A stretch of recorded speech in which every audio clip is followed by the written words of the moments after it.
back. If you're traveling between the upper and lower peninsula, the Mackinac Bridge is the only real option. But when the bridge closes, what do you do? TV6's Alex Klein finds out why the bridge has closed so many times this year and if there's any kind of solution.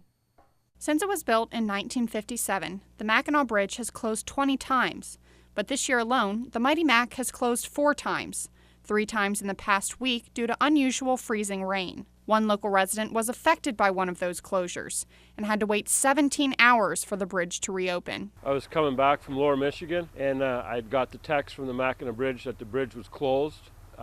Apparently the ice was falling off the cables, and it had been doing that. I think it was just a few days before it had did that as well.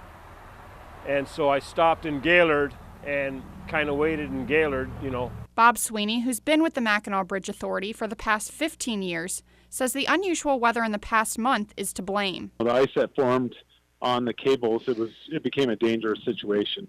When ice forms on the cables, some of the cables are over 350 feet above the bridge deck. And if you can imagine just an ice cube falling 350 feet, it's probably going to come through a windshield. And these were ice chunks that were sometimes 40 feet long. Of the 4 closures, the longest period spanned 20 hours and 15 minutes, from Friday into Saturday, the longest span in history. We monitor the situation when ice is on the bridge, and the first sign of it falling, then we close the bridge to all traffic. One of MBA's vehicles actually got hit with falling ice.